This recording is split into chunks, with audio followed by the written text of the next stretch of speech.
क्या अब दोनों जमातें फिर से इकट्ठे होकर हुकूमत के लिए कोई मुश्किल खड़ी करेंगी? सब्सक्राइब करें और बेल दबाएं ताकि कोई खबर रह न जाए। अब शहबाज शरीफ साहब बिलावल साहब में होने वाली साहम बैठक के बाद ये सवाल उठने लगा है कि क्या अब दोनों जमातें फिर से इकट्ठे होकर हुकूमत के लिए कोई मुश्किल खड़ी करेंगी, और अगर ऐसा हो जाता है तो फिर हुकूमत गिराने की हिकमत अमली क्या होगी? पीपल्स पार्टी के ज़राए इस हवाले से ये बताते हैं कि अभी कुछ भी हतमी नहीं है, आने वाले वक्त में सब सवालात के जवाब खुद ही मिल जाएंगे। यानी इससे अंदाज़ा लगाया जा सकता है कि नून लीग हो या चाहे फिर पीपल्स पार्टी, वो अब हुकूमत के खिलाफ बड़े मोहतात अंदाज में कोई भी कदम उठाना चाहते हैं, बड़े मोहतात अंदाज में, ताकि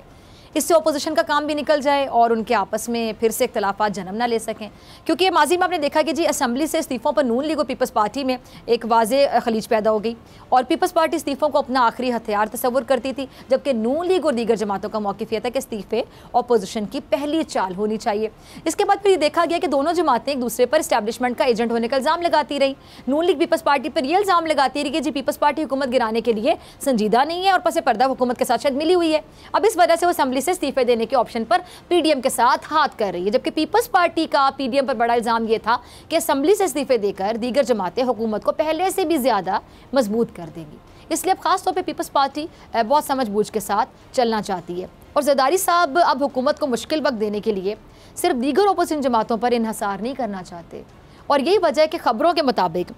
पीपल्स पार्टी ने अपने सियासी राब्ते तेज़ करते हुए चौधरी बिरादरान से रब्ता किया है। अच्छा, ऐसे वक्त में जहां बिलावल ने लाहौर बैठक के बाद में आपस में जो तमाम इख्तलाफात भुला कर हुकूमत को गिराने के लिए तहरीक जो अदम एतमाद है उसका एक बार फिर से इंदिया दिया है, और हो ना हो पीपल्स पार्टी के काफ लीग से रब्ते इसी के कड़ी हैं। अब बिलावल ने जहाँ नून लीग के साथ आगे बढ़ने का पैगाम दिया, वहीं पर शहबाज शरीफ साहब ने भी पीपल्स पार्टी के साथ मिलकर हुकूमत को घर भेजने का कर दिया। ज़रा ये सुनिएगा शहबाज शरीफ साहब को। शहबाज शरीफ साहब को वो क्लियर कट कह रहे हैं कि अदम एतमाद की तहरीक की जो तजवीज़ पीपल्स पार्टी ने दी है अब हम उसको संजीदगी से लेंगे और पीपल्स पार्टी की तजवीज़ को आइंदा पीडीएम के इजलास में भी सबके सामने रखेंगे। अब शहबाज शरीफ साहब इस बात का एतराफ़ कर रहे थे कि जी माजी में अदम एतमाद की तहरीक के हवाले से नून लीग की जो सफ़ों में मुख्तलिफ आरा पाई जाती थी, लेकिन पीपल्स पार्टी हुकूमत के खिलाफ अदम एतमाद की तहरीक लाने के हवाले से पहले दिन से क्लियर थी। ज़राए से जो खबरें सामने आ रही हैं उन खबरों के मुताबिक पीपल्स पार्टी और नून लीग में सबसे पहले अदम एतमाद की तहरीक लाने पर इतफाक़ हुआ, लेकिन सवाल ये कि मौलाना अदम एतमाद की तहरीक लाने की तजवीज़ को कबूल करेंगे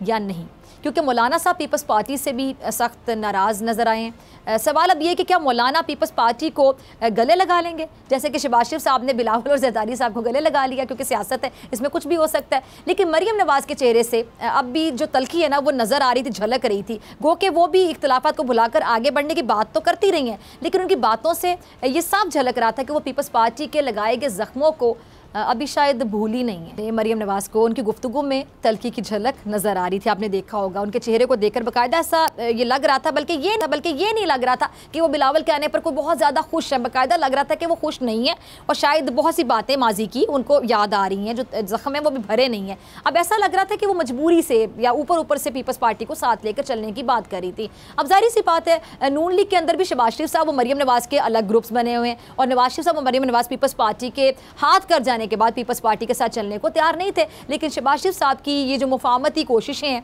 उससे कहने के बिलावल साहब और ज़रदारी साहब लाहौर में उनकी रिहाइशगाह में मुलाकात के लिए पहुंच गए। गो के ये इतलात भी सामने आई है कि जी शहबाज शरीफ साहब ने पीपल्स पार्टी की जो आला क़यादत है उससे जो मुलाकात की है उसकी तमाम जो डिटेल्स है नवाज शरीफ साहब को बताई हैं, लेकिन नवाज शरीफ साहब ने आगे से क्या रद्द अमल दिया यह अभी वाज़ेह नहीं है। लेकिन मरियम के रद्द अमल से अंदाज़ा लगाना मुश्किल भी नहीं है, केवल हो सकता है। अच्छा, बिलावल साहब के सामने मरियम से ये सवाल पूछा गया कि आप तो बिलावल को सिलेक्टेड कहती थी, और मरियम ने इसका जवाब ये दिया कि जो सिलेक्टेड है अब उसको घर जाना होगा, यानी मरियम ने हुकूमत की तरफ इशारा कर दिया। खैर, इशारा तो मौलाना साहब भी हुकूमत गिराने का कर रहे हैं और अब से नहीं काफ़ी देर से कर रहे हैं। मौलाना साहब को वो CPEC मनसूबों और स्टेट बैंक के हवाले से हुकूमत को खूब खरी सुना रहे थे, और साथ ही साथ इस अज़म का इजहार भी कर रहे थे कि जी वो हुकूमत को भगा कर ही दम लेंगे। लेकिन हुकूमत गिराना तन्हा मौलाना साहब और PDM के बस की बात नहीं है, और ये बात अंदर खाते मौलाना साहब भी जानते हैं। यानी एक धरना देने की ट्राई मौलाना साहब को पता पहले भी कर चुके हैं, इसलिए वो अच्छे अच्छे तरीके से जानते हैं कि धरना देना तो आसान है, लेकिन धरने से अपनी मर्जी का जो नतीजा निकालना है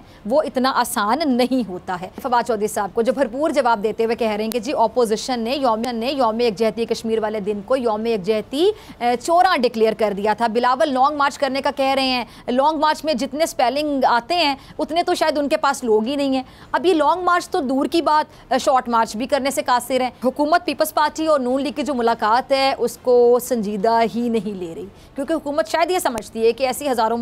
मुलाकातें ये पहले भी कर चुके हैं, लेकिन मिला क्या निकला क्या अंदर से कुछ भी नहीं। तो ये हर बार इनकी किसी न किसी वजह से हुकूमत को लगता है कि लड़ाई हो जाती है, इसलिए इनको संजीदा नहीं लेना चाहिए। इन लोगों का मसला सिर्फ ये कि जी इन लोगों ने मुल्क को दोनों हाथों से लूटा है, ऐसा हुकूमत वाले समझते हैं। और वो कहते हैं जी ये चाहते हैं कि जी किसी ना किसी तरीके से इमरान खान इनके रास्ते से हट जाए। अपोजिशन वाले सिर्फ ये चाहते हैं कि इमरान खान रास्ते से हट जाए, लेकिन इमरान खान कहीं नहीं जा रहे, बल्कि वो कह रहे हैं जी अगले 5 साल भी इमरान खान साहब इधर ही हैं और वो अपोजिशन रहनुमाओं से जो लूटी हुई रकम है वो लेकर ही दम लेंगे। यानी हुकूमत को अपोजिशन के खिलाफ पेशकदमी करने का कोई डर नहीं है। शेख रशीद साहब को अब हुकूमत और अपोजिशन कह लें कि एक दूसरे की जो सियासी खिड़कियाँ हैं ना वो खड़काने के चक्कर में है, लेकिन कोई भी अपनी खिड़की को साफ़ करने के लिए तैयार नहीं। जैसे कि मैंने आपको आगाज़ में एक कहानी सुनाई थी कि अपनी खिड़की गंदी किसी को नज़र नहीं आती है और उस गंदी खिड़की में सिर्फ सामने देख रहे होते हैं तो आपको लगता है कि शायद सामने वाला दागदार है, साफ़ नहीं है, गंदा है। हालांकि कई बार आपको अपनी खिड़की साफ़ करने की ज़रूरत है। जब वो साफ़ होती है तो सामने वाला भी आपको साफ़ दिखाई देना शुरू हो जाता है।